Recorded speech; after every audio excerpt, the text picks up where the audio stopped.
True CRIMERELI is on. It's Thursday. It's 7. I'm gonna start making a whole song.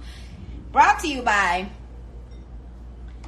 True CRIMERELI. Look at this shirt. Look at this shirt. How cool is this? Like, and you can see the back of it. Like, how awesome is that? I don't know if you guys can see it, but my good friend, oh shit, my good friend Devon made this shirt, and I decided to wear it today to promote.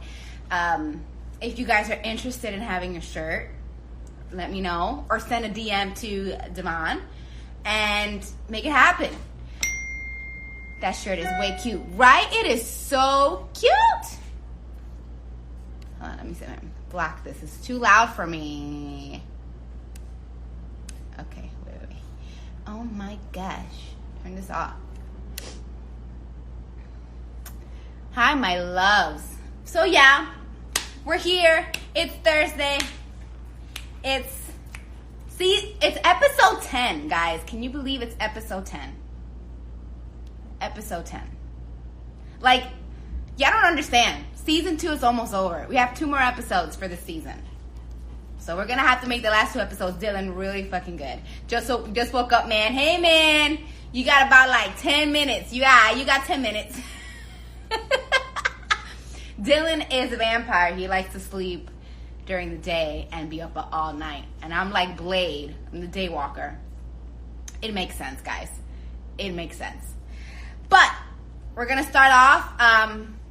One of my favorite things to do in the beginning of the episode is to random pages.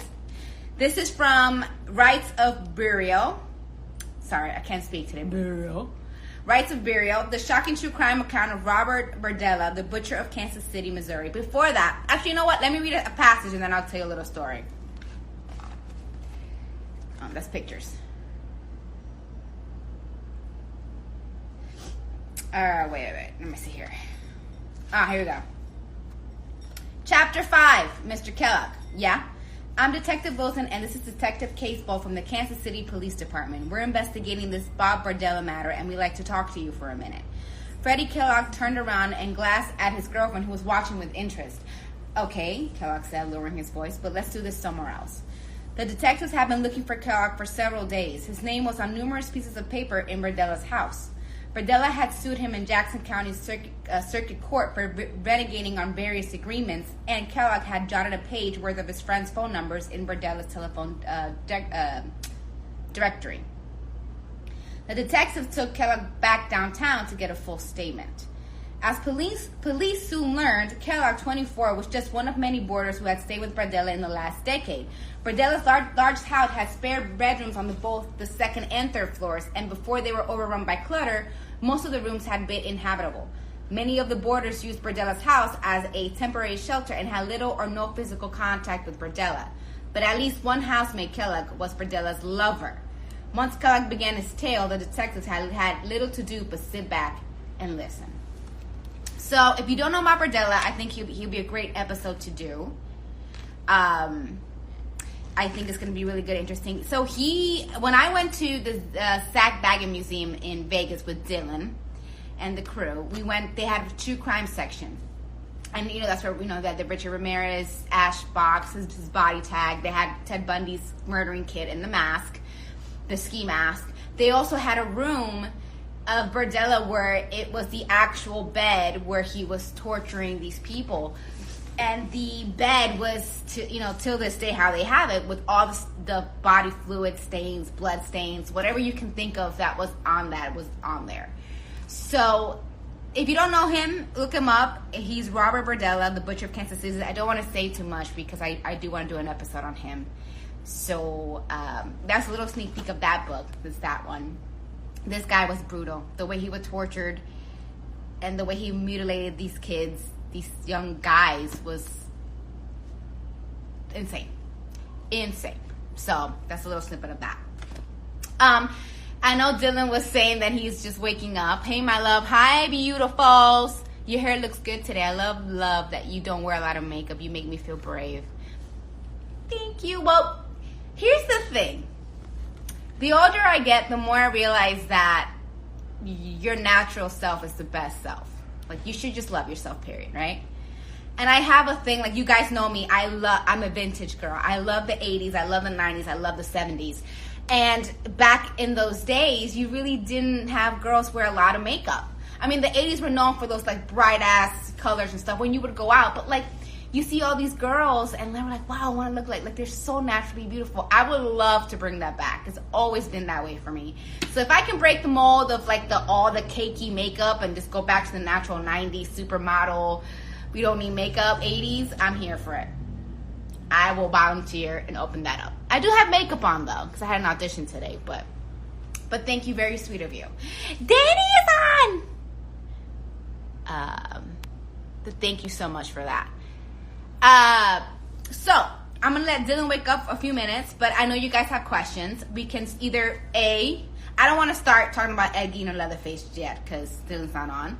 But if you guys have any questions of last week's episode or the following episodes before that, or a random question from whatever random true crime thing you know, let me know. What do you guys want to say? That one chick that got arrested for killing or mutilating the guy she was sleeping with's body, and then she slept with his body, had sex with the body because she's a fan of Dahmer. That was insane to me. I saw her pictures, and she's just, like, not remorseful at all. Like, she's not making us look Taylor, she is not making us look very good in the true crime community, I must say. Because at least I enjoy talking about it and doing research and trying to show business. Taylor show business. Yeah, that's her name. I love researching and talking to you guys about these things and telling people how to be aware of those signs. But I don't know. She just doesn't help the situation. Because it's like, yeah, Richard Ramirez is my favorite serial killer case, but I'm not going to sit there and stalk people and kill people because that's my favorite serial killer case. Like, I don't know how that works. What do you think of people with ASPD? Holly, can you explain that? I don't know what ASPD means. I might sound stupid right now, and I'm so sorry. It sounds crazy, but before, when I was a child, I was afraid to go to Texas for the murder of Leatherface, thinking that he would kill me. Now I want to go to Texas to see the places Richard Ramirez. We all, at some point, were terrified of Leatherface. And you should definitely go to Texas. El Paso is beautiful. The places that he grew up in is amazing. So, definitely go see it. And so far from the Long Island killer, he's pleaded not guilty. I think he's very, very much guilty. And I think that he did more than 3 people. That he killed more than 3 people. Absolutely. Antisocial personality disorder, aka sociopath. I'm diagnosed with it. Also, Ted Bundy has it. So what do I think about him? I mean, in my opinion, you guys are human beings. You guys have that. And if you're getting treated, if you are aware of what you have, and if you are told you have that, and you are aware, and you are getting treated, going to therapy, whatever it is that you need to do, that's fine. It's just the people that don't get treated, don't get help, who are self-aware. Maybe they're not even self-aware of it. So that's why we're here. That's why we talk about these things, so that if you aren't aware that you have it, or maybe you have been told you have it, and you haven't gone treated, you should go do it. Go to therapy. Therapy is important, guys. Therapy is very important. It's funny because I grew up in a household, I'm Hispanic, but I grew up in a household where therapy was not looked at in a very good way. Like, it was one of those, either 1, you're weak, or 2, you are crazy, you need to go to an asylum. And it was like, no, it's just, you guys fucked me up, then I have to go fix myself and break this generational curse that you guys put on me. So yeah, that's that. But yes, therapy is very important. So Holly, if you have it and you've been treated with it and you're working on it, you're self-aware, I'm very proud of you. Keep doing the fucking work. Keep doing the work.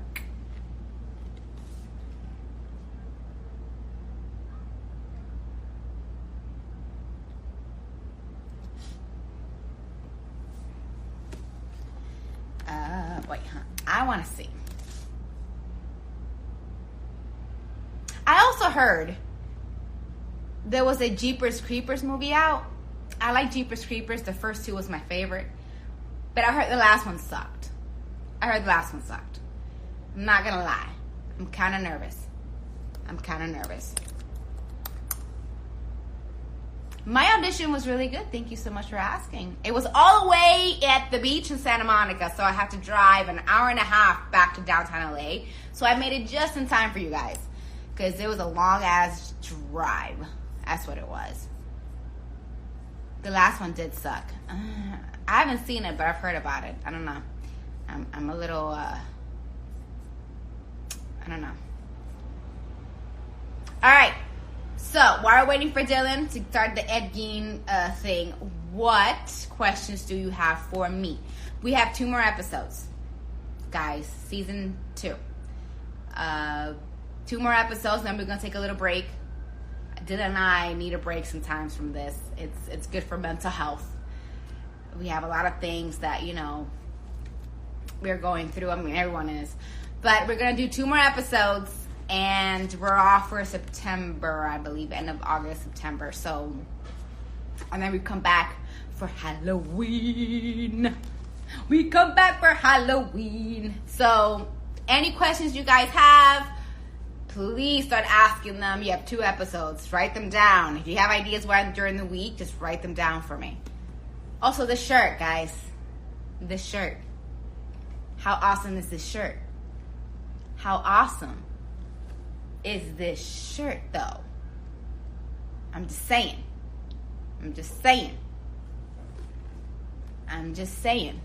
I know, Stebner, the shirt is awesome. My friend did it for me. And look at the back. Wait, I don't know if you guys can see it. Can you see it? It's like my face. It's the original True Carmireli picture. Where can I buy one? My friend made it. I don't have a shirt yet to sell, guys. I'm just wearing it to promote. If you guys want shirts, let me know. We'll make it happen. Jamie Osuna, I'm telling you, girl, if you love Rachel, you're going to find Jamie. Oh, hold on. I'm gonna look this up right now.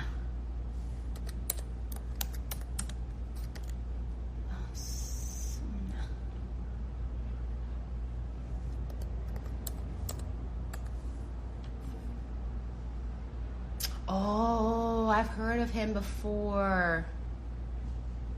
Okay.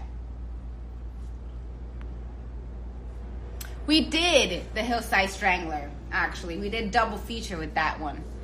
So we did that, we did a Strangler and the Toolbox Killers. Double whammies. I was baffled by Jamie. Yes, girl, do it. Yes. Oh my God, is Dark Crown Films on? Are they gonna go live with me right now? This is amazing. Or is it? Put Columbine down. I want to do a Columbine. I'm letting you guys vote on that. You guys, I'm doing the episodes that you want me to do. That's why we vote at the end of the episode. So let me know. We do Columbine. We have 2 episodes left on season 2. So those 2 episodes better make it count. Better make it count, guys. All right, let me get this. So while we're waiting with Dillon,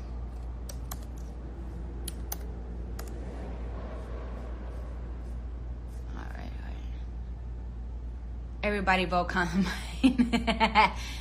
Everybody vote. I'm trying to get the.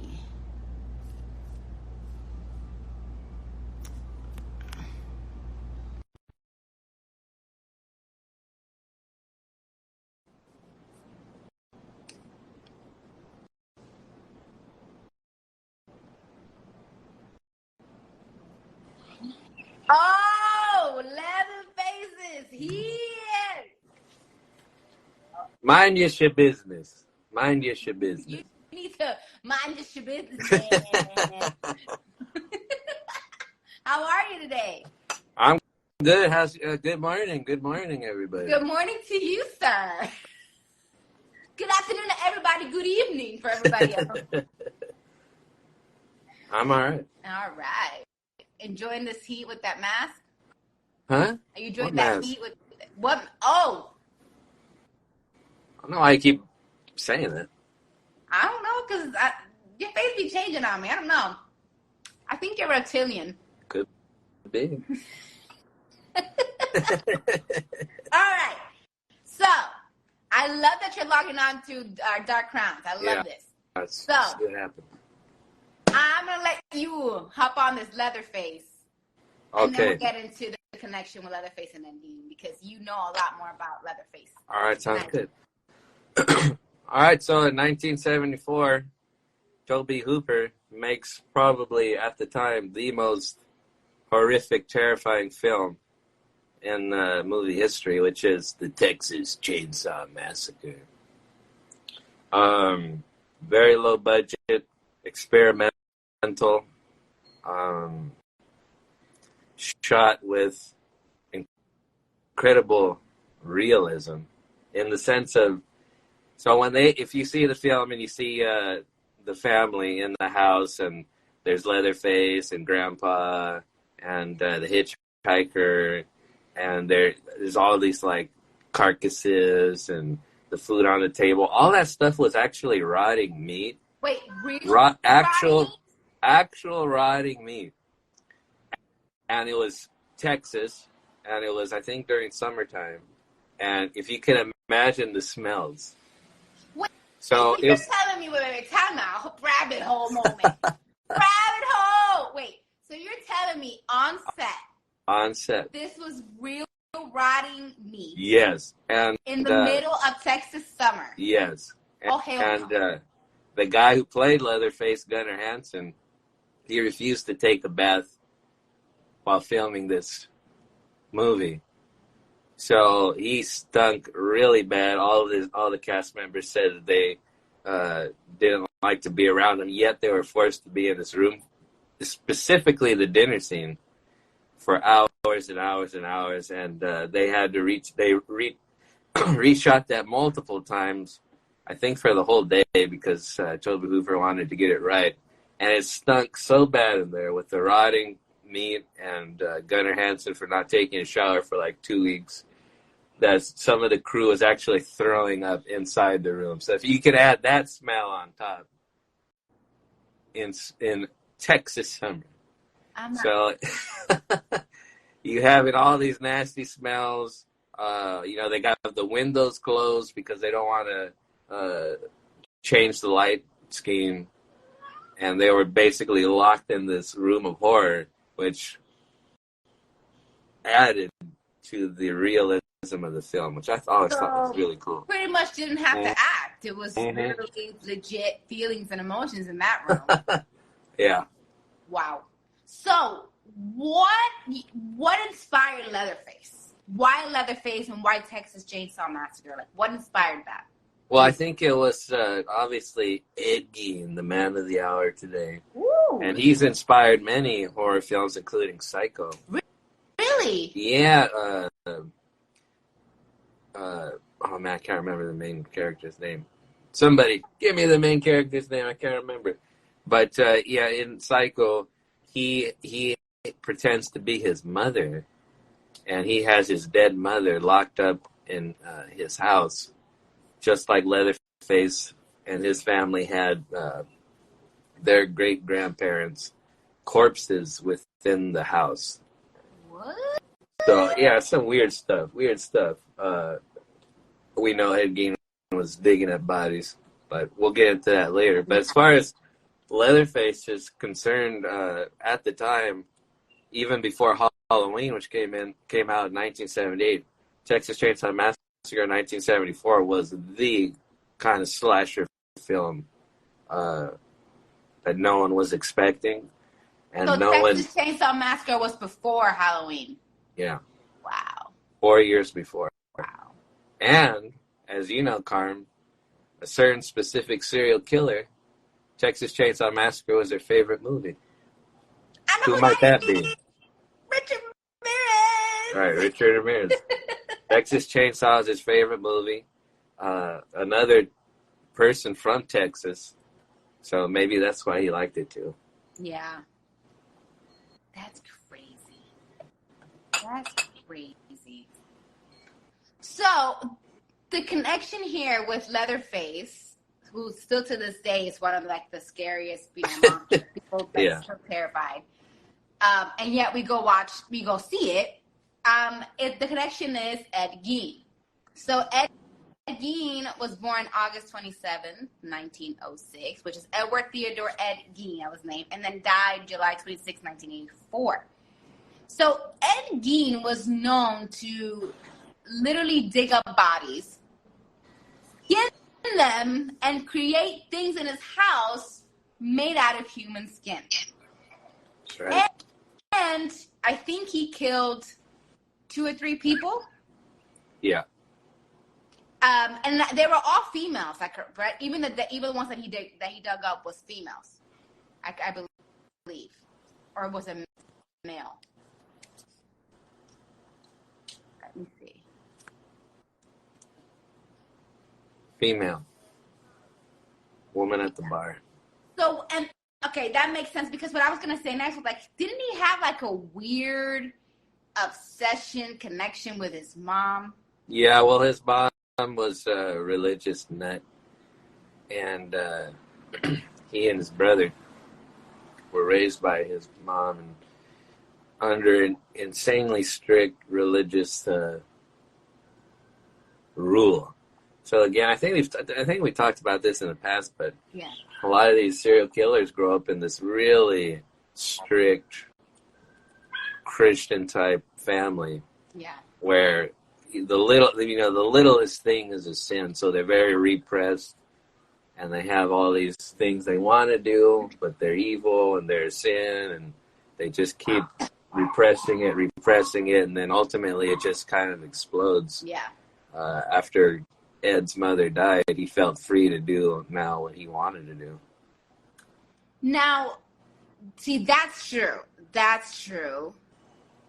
So here's a couple of things that I'm going to get to this in a second, because this is where, like, was he possessed kind of thing, because we always go to that. But they were saying shortly after his mother's death, Gein had decided he wanted a sex change and began to create a woman's suit so he can pretend to be a female. What is that? I did not know that. Yeah, they actually have pictures of it online. That's insane. So yeah, he was very interested in. Yeah, so we went to the Zach Bagans Museum, actually, and there was a room of Ed Gein. It was very, very, very interesting.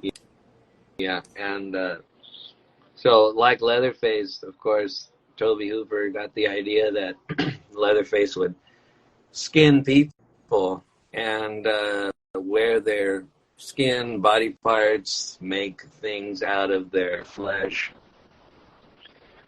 Don't know where Ed Gein quite got the idea. I know he was very much into cannibalism, and he'd received books about African cannibalism, headhunters, and things of that nature.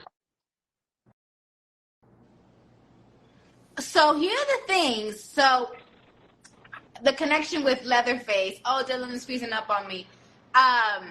So when they went to Ed Gein's house, this is what they found. You ready, guys? It might be gruesome. 4 noses, whole human bones and fragments, 9 masks of human skin, bowls made from human skulls, 10 female heads with the tops sewed off, human skin covering several chair seats, Mary Hogan's, one of the victims, head in a paper bag, Bernice Warden's head in a burlap sack, another victim, 9 vulvas in a shoebox, skulls on his bedpost, organs in the refrigerator, a pair of lips on a drawstring for window shade, a belt made from human female nipples, and a lampshade made from the skin from a human face. And these pictures are up. Like, you can Google them, and some of these are up on the internet. Like, it's extreme. Right. Now, he wasn't a cannibal, right? Like, he wasn't eating them, from what I know. I don't know. There's speculation. But the idea, but see, who gave him this idea? He was also, I think, into war as well. So I believe he read about in World War II where the Nazis were taking some of the Jews and making lampshades out of their skin. And things of that nature. So maybe that gave him the idea to. Yeah, because I was going to ask, where did he get this motivation to do that? There has to be something he saw, he read, like. Yes, as far as I know, that's probably where he got it from. World War II, shock, like some kind of like pulp, shocking detective magazine where they're talking about the horrors of World War II, and maybe he really got into that or something. Now, here's the other question. Now I'm going to bring it back to like demon possession and shit, because we always do this with serial killers. But it says here, when questioned, Gein told investigators that between 1947 and 1952, he made as many as 40 nocturnal visits to 3 local graveyards to exhume recently buried bodies while he was in a dazed-like state. On about 30 of those visits, he said he had come out of the daze while in the cemetery, left the grave in good order, and returned home empty-handed. So he was like hypnotized? Well, who knows? I mean, he wasn't out there mentally. If we could make a case for somebody who wasn't there mentally, it could definitely be a Gein. Have you seen the movie Sling Blade with Billy Bob Thornton? He plays this kind of, I'm not going to say retarded, but somebody who has definite stunted mental capacity. And I think Ed Gein was very much like that. When they arrested him, I believe they took him to a mental hospital. Yeah, he was. He didn't go to prison. He was like a mental institution. Yeah. So I don't know. I mean, you could say there's a demonic element, but if in his case, I think he strongly also leans toward mental illness, probably more so than most people in true crime. Now, in your opinion, I mean, in my opinion, I'm trying to find like what happened in his childhood, but there's not that much they talk about. Well, just that there's a movie called Ed Gein with Railsback who plays him, he also played Charlie Manson. Yeah. In an early TV Helter Skelter movie. Really good. Actually, funny story. My mom took me to go see the Ed Gein movie when it came out, I think when I was like 18, so that's pretty funny. But thanks, Ma. But I think the idea is that Ed Gein's mother was so whacked out religiously that all women were sin, all women were whores. Yeah. And only one who really loves him is Mama.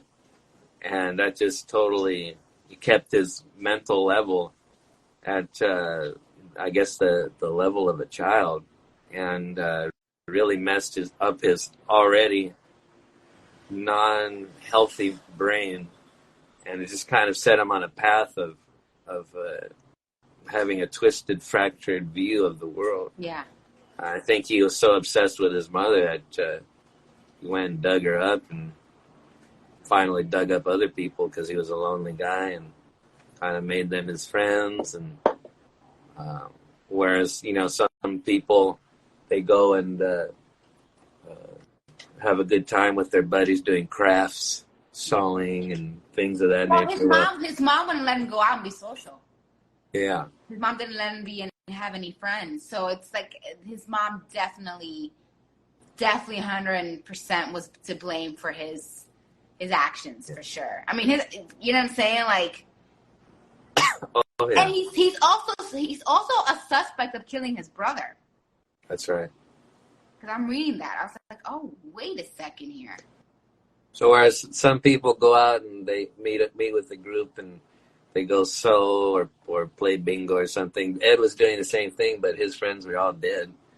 And he was bringing them to his house and he was spending time with them doing his dead human fun activity games with his dead friends in his house. And that's how he spent his time. That's sad, but also very sick. Oh yeah, he was definitely sick. So he definitely had a lot of mental illness. His mom definitely did not help the situation. So for his child, I mean, everything was like it was a recipe for disaster for that to happen. You know? Yeah, I think El Paso said he was reading anatomy books. Yes. That makes sense. I mean, he was cutting them up. Right. Like Jeffrey Dahmer, there's some kind of like incredible interest that people who have this particular kind of mental illness where they just want to dissect and they want to explore, and it really fascinates them. I know that Leonardo da Vinci, back in the early Renaissance, he would go into morgues and he would dissect people just to learn how to draw and learn the anatomy. And at that time, the people, it was illegal to dissect people. Yeah. And even in his time, they thought he was some kind of occultist, satanic occultist, because of why he was spending the wee hours of the morning dissecting people alone in the morgue. Yeah. So, I mean, if you take Da Vinci, here's a guy who had a fascination with dissection. You have Ed Gein, who's dissecting people. Who knows? I mean, maybe it all is based on one's own mental capacity. And one person who has a healthy mind says, well, I want to be a surgeon one day. And so they go to school and they learn about the human body and they dissect people. Ed Gein maybe didn't have the mental capacity to have those kind of thoughts or even the ability to formulate an idea to become a surgeon or something like that. But yet he had this fascination with the human body, and this is the way he acted it out. Well, the one thing as you're talking, I noticed that there's a connection between Jeffrey Dahmer and Ed Gein. It's like they both had mommy issues. They both had mommy issues. And, you know, it's like, well, sometimes that's right, always blame the mother. I don't always blame the mother. But in this case, whoever you are from the Roses. That's my mom. That's my mom. Yeah. I'm sorry to say, it's the mom's fault. I mean, I don't know what you want from me. But yeah, I feel like that connection because like he was digging up specific women to cut up from, you know, and then he killed 2 women. Also, why do you think he killed those 2 women? Instead, he could have just gone back to the graveyard and get some more bodies. Why did he go and kill 2 people? What was the difference, do you think, that for him? Probably he had that connection of knowing them, whereas digging up random people from the grave, maybe he didn't have that connection. I know that one of the ladies he killed, he knew her from the bar that he used to go to. And maybe it was just like any serial killer, like Jeff Dahmer, where he liked that person and wanted to spend time with them. Yeah. This is the only way he seemed to be able to do it. Or what, isn't there like a theory about maybe he just wanted to kill them because of the skin was fresh or something? Probably that too. I think he maybe also wanted to butcher them. I mean, when they found him, that lady was upside down. Cut in half. Yeah, gutted, and he was draining her blood in a bucket. Yeah. So maybe he wanted to experience that as well. Who knows? It says, didn't Dahmer's lawyers tell him to plead insane because Gein did the same? I don't remember that. I think I heard something like that. I don't think Ed Gein was pure evil. I think Ed Gein had severe mental illness created by the environment surrounding him. Like he, you know, I don't think that it was as evil as other serial killers that we've talked in the past. But I don't know, that dazing in and out, as he said, like when you go to the graveyards, like that's a little like, Yeah, it's a little weird. What did you have on you, sir? Caleb Doss mentions Arthur's chakras was just pure evil from the time he exited the womb. Yeah, Arthur. That's another very interesting serial killer. I'm looking him up right now. Yeah, he had a very bad childhood. Apparently, in evaluation when he got arrested from the psychiatrist. Hey, I don't know what the theme is today, but his mother apparently abused him growing up. And oh my God! Arthur Shawcross was killing where I grew up in Rochester, New York. That's funny. Not funny, but that's crazy. He killed 14 people from 1972 to what? December 1988, I think it is. I believe. Hold on, let me see. 1989. From 1970 to 1980. Oh, wow. Wow. I've heard of it. Yeah, his mom, he kind of reminds me of Richard Ramirez's cousin, actually, because he went to war as well. I believe Nam also, and apparently he butchered women there and decapitated them. And in fact, one of them, he actually captured two at the same time, and he killed the one, and then cut off some part of her and started to cook it and eat it in front of the other captive, just to terrify her. So, yeah. Wow. Yeah, he definitely has some mental problems as well. There's a really great interview where they, it's an extensive interview where they talk to Arthur Shawcross, and you can tell he definitely has his own mental problems. Talks about his mother abusing him, and how that just totally tainted his vision growing up. It always goes back to the mothers. Whoever said I was just blaming the mother, it always goes back to that. I don't know. Someone said Ed Gein also influenced Norman Bates, I believe. And he also influenced Buffalo Bill, I believe. It puts the lotion on. That's right. That's right. I don't think it's the hose again. Right. Caleb does. He looks like a thumb. Are you talking about Shawcross? Because you're actually right, man. He does look like a thumb. Oh, my God. That's so funny. So, as I'm getting here, Ed Gein still.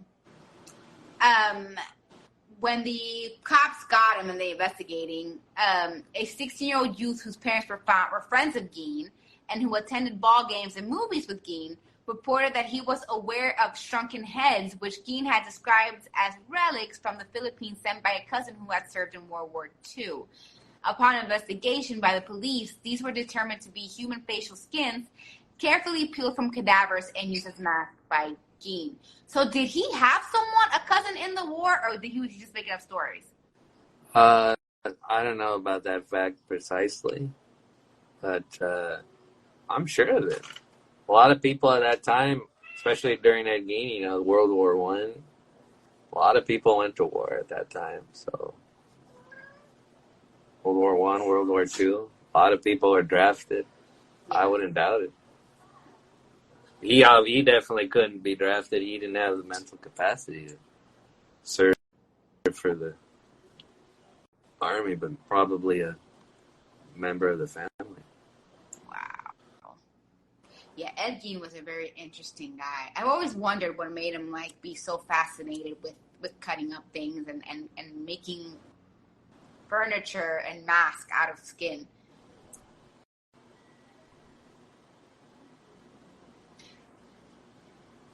Well, Richard's cousin wasn't abused, that I know of. It was just that they went to war, and they saw all these things in war.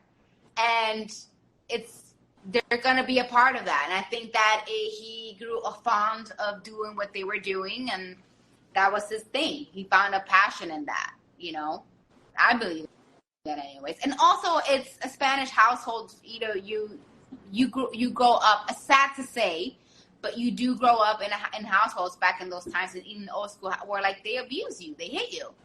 Back in the day, they would throw everything in the path to hit you, but sandals, canes, tables, chairs. I got hit with everything when I was a kid. I don't know about y'all, but and it was normal. Yep. So it depends on what you mean abuse. Yeah, parents were brutal at that time. Yeah. Brutal people. What was real common was whipping kids with a leather belt or a leather razor shaver and all kinds of stuff. Yeah. Man. Yeah. I remember that. I had things thrown at me. I had the chancla, for sure, the chancla, multiple times. I remember I became an expert in dodging that shit at some point, and they get really mad at me because I was dodging that shit. Like Neil? I was like...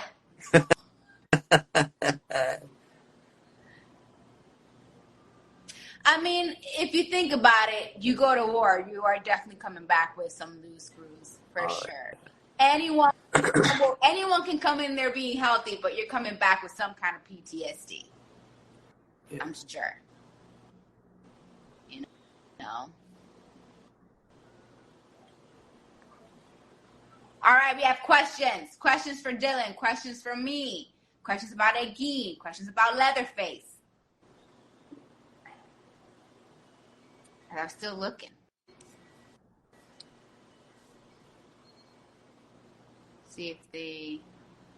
Yeah, see, Gein influenced the nature of book and film characters. Most notable such fictional serial killers as Norman Bates, Leatherface, and Buffalo Bill. Buffalo Bill. Ooh.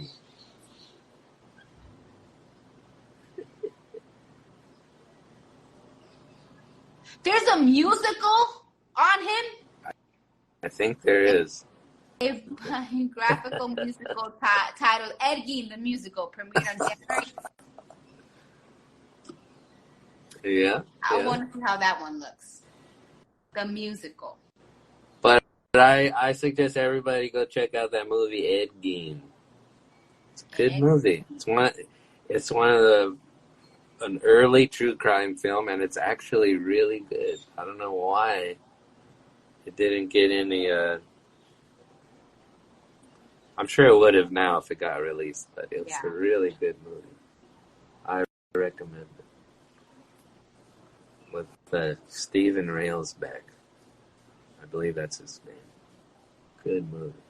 Nails Ed Gein's to the T. So, Carm, have you ever thought about eating a human flesh at all? No. But I've heard and read that it tastes a lot like pork, and I don't eat pork anymore, so I'm just like, ew. But I've also heard from a specific serial killer that, skin with tattoos don't taste very well. So that's right. I'm saved. I'm saved. Right.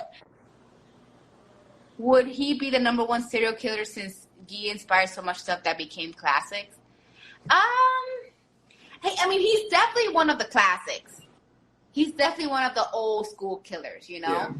I don't consider him a serial killer. I don't know. And you might correct me wrong, right, Dillon, but he pretty much dug up bodies.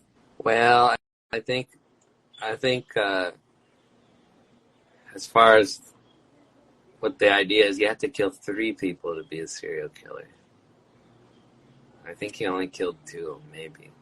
I don't know if you include his brother, then that's 3. But here's the thing that what I'm reading, confession-wise, that I'm reading here, says 8-year-old Georgie Weckler had gone missing on her way from school, and Evelyn Hartley, 15, had been abducted while babysitting. Also listed as missing were 2 deer hunters, Victor Travis and Ray Burgess, who vanished in December 1952. But all the body parts in the house came from female adults, including Miss Hogan, and no trace was ever found of 4 missing people. Police exhumed the bodies of 8 women at Plainfield Cemetery and discovered they had all been mutilated. Body parts, including faces, breasts, genitalia, and strips of skin, had been removed by someone who had carefully placed the bodies back in their coffins and replaced the earth to avoid suspicion. So they think that he killed this 8-year-old, this 15-year-old, and these 2 people. Okay. But they never found his body. Well, they definitely didn't have the forensics we have today back then. So. Yeah, that is for sure. Yeah, I think Ed Gein probably was one of the first types of wacko weirdos that was ever really found. Yeah. In America, maybe other than H.H. Holmes, might have been before him. Yeah. Yeah, he was up there as far as classic, but I don't think number one serial killer. I don't know. I don't think he's number one. I mean, I think Albert Fish, H.H. Holmes would be the one on the fucking top of the list. He killed 100 fucking a lot of people in his house. That one fucking building he built.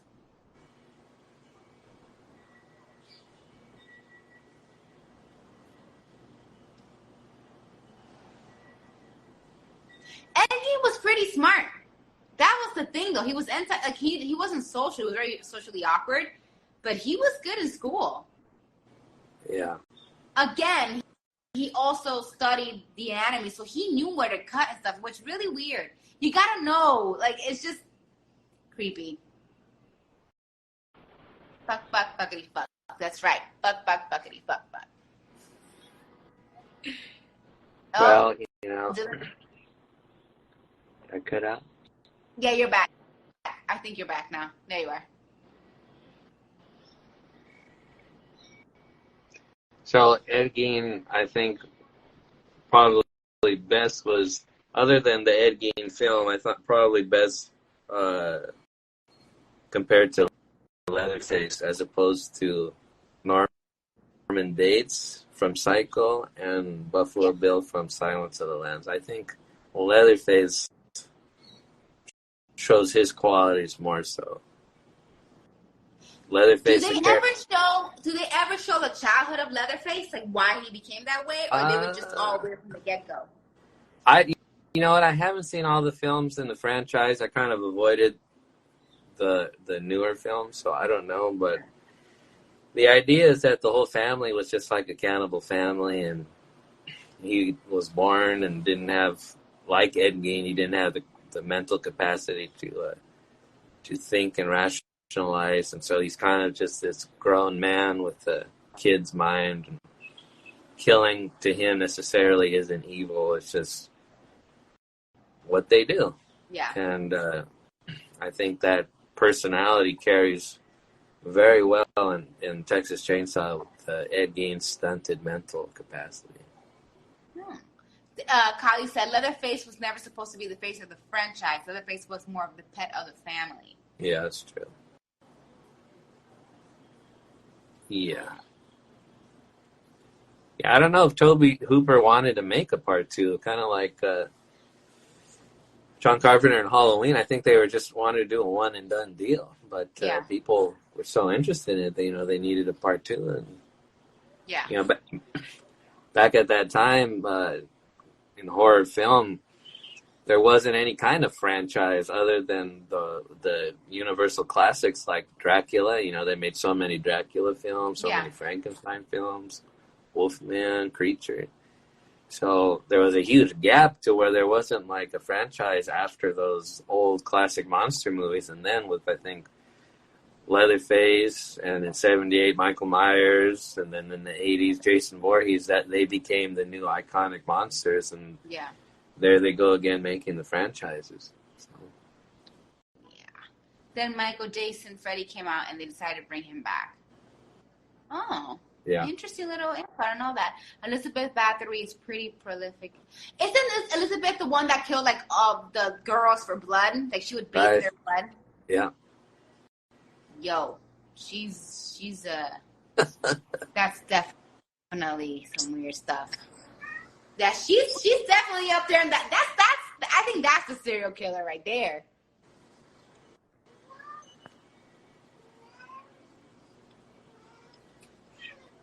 All right, guys. So, questions, thoughts, concerns, ideas. Also, put your vote in for next week's episode. While we're at it, while we're still talking and chatting. Do you know anything of like a rare fact or info on Leatherface, Dylan? Leatherface.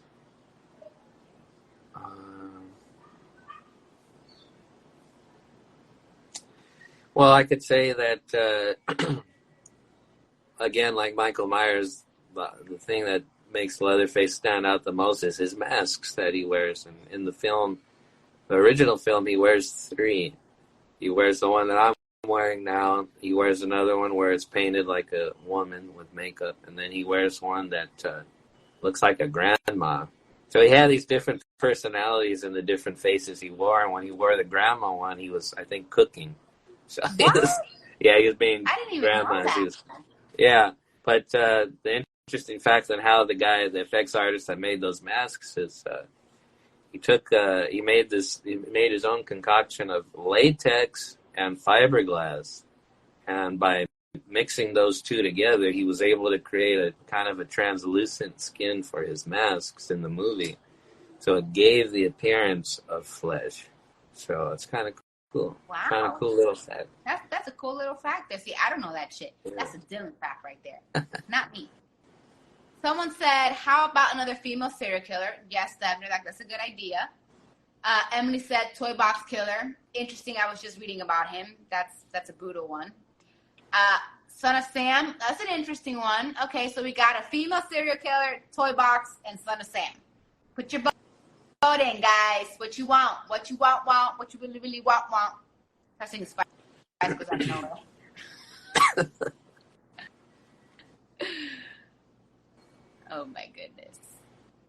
Girl, I'm just glad I got to catch this episode and spend time with you guys. Your time is very appreciated. I always have fun when I get to pop in. Oh, thank you. Oh, we got Columbine. I know someone wants Columbine so bad. I think that Ed Gein had everything to be a plastic artist. He had talent, but it's just the environment he was in. It just didn't. And I also think the time, the era, it was just, he wasn't, I think he was poor. He was a, Yeah. It's just a lot of things that were against him. He was, I mean, what he used as subject matter may be horrific and bad, and it definitely was, but he was an artist, man. I mean, he was an artist. That guy made. I'm not gonna lie. We're not gonna lie here. He was an artist. He was very fucking creative. That's for sure. Yeah. Son of Sam. Oh, we got 2 for Son of Sam. I might have to rewatch the Son of Sam documentary that on Netflix. Catch up on that. Let's see. Columbine, 2 for Son of Sam, toy box killer, and a female serial killer. All right. Rolling drums. Uh-oh. Oh, Son of Sam wins. Son of Sam it is. Dylan, how do you feel about Son of Sam next week? Pretty good. We should have Brandon on. He says he looks like the Son of Sam. Wait, Brandon looks like Son of Sam? Trust me. Look at the pictures and you'll see it. You'll see it. Oh my God, I'm about to go do my research and I'm gonna literally bombard his DMs with pictures of Son of Sam now. That's right. You got him now. Fuck it, shit. You're very welcome. Jamie Osuna, even if we don't do him this season. Let's check him next one. So apparently, Dylan, Jamie Osuna, I've seen his pictures. I briefly know about him. Okay. But have you heard about Jamie Osuna? No. Look him up, but they keep asking me for him, so we might do that in another, I don't. Female serial killer. Son of Sam is good because it mentions a demon. I'm always down for the fucking demons. El Paso. Yeah, demon died. Demon is our thing here. You turn the light on. It's about to go down. It's about to go down. Oh, shit. All right, guys. We got 5 minutes. Son of Sam next week. So, Dylan, we have 2 more episodes. Okay. We have Thursday and the following, and then we're taking a break. All right. Break. And then we'll come back. So we'll end by August, and then September we're off, and then October. Okay. We're full on back force, right? So we got to make the last 2. So Son of Sam Thursday is going to be legit, and then we'll decide what the following week, the big bang one. All right. But yeah, Son of Sam is next week, guys. You guys voted that. Any questions, thoughts, concerns of any serial killer that you heard, want to talk about real quick? We got 5 minutes. We're giving you 5 minutes. As I watch YouTube, when I put it on, man, they're catching all kinds of weirdos. Apparently, there's 30 serial killers on the loose right now. That's what I'm saying. There's 30. And I'm like, where are they? I haven't heard anything about these people. Yeah, watching last night, this African-American guy, what's his state? I forgot. Might have been Oregon or something. I think so. Anyway, this guy, he was a young guy too. He must have been in his 20s. His family was in it too. Yeah, so he lived in a house with his family, But he had a side room that apparently, I guess he built where it was cinder blocks covering all of this little kind of like closet space, and he'd kidnap prostitutes and put them in there and do his thing with them. Yeah. And one of them escaped, and that's how they found out about it. But this is like recent, so I don't know, man. With all what's happening? What's going on in the water, guys? I don't know, man. But it's you think what's that in McDonald's? What's in McDonald's and fast food we're eating right now? That's probably it, man. But I don't know, with all the forensics and all the true crime stuff you could read and how they get caught, people are still doing the same crap. It's crazy. I think in the year 2023, with all the technology we have, to have 30 serial killers on the loose, to me, makes no damn fucking sense. I know. For crying out loud, TikTok found the fucking Gabby Petito case faster than fucking the cops did. Come on. Yeah. So how do we have 30 serial killers on the loose right now? Or are they inside jobs? Who knows, man? So, I mean, if there are 30 that we know about, then there's like 500 we don't know about. Man. This just doesn't make, it just doesn't make sense to me. Like, there's one serial killer in Chicago, the Chicago Strangler. I think I mentioned it already. Yeah. He's been killing for like the last 20, 30 years. I'm like, why has no one caught him yet? With all the technology we have. Yeah. You know, I think also law enforcement is heavily reduced in financial aid these days. I know the whole defund the police thing was really big a couple of years ago, and I think a lot of them probably don't have the money to be able to pursue and keep these cold cases open. Actually, I think. So what you're saying also is right now is a great opportunity for serial killers to be on the loose. All you serial killers out there watching right now, don't even fucking think about it, because I will find you. Inside jobs, that's terrifying. Someone said, would it be like this next season with you guys talking with us, or will it be like the first season? What are we thinking for next season? I don't know. I actually like this way of doing the episodes, just talking, communicating with you guys. I don't know, Dylan, what do you think? Should we keep it this way, season 3? Well, I don't know. We might come back with different. I don't know. We might get creative. I don't know. We'll see. I don't know. It's up to, this is your show. It's up to you. I think this is fun. Maybe you could mix it up. I don't know. We do have to do that we have a Samuel Little episode we have to shoot for you guys. It's pretty fucking cool. So that might be our first episode of season 3. We'll see. There's a lot of things good happening. So amazing chapter, guys. Thank you, guys. Great show tonight. Keep up the good work. Thank you. Kisses. True Carmireli. We're here. Next Thursday, we're doing, I forgot already. Son of Sam. Son of Sam. Son of Sam. This is how tired I am, guys. I need to get some coffee now. Rock on. Dylan, you're awesome as always. I'm out. Next week, Son of Sam. We love you. Questions, make sure you save it so you guys can do it next episode. The first 10 minutes, it'll be talking to me. You guys can jump on and ask questions while Dylan gets ready. So get your questions ready. Love you guys. Thank you for watching.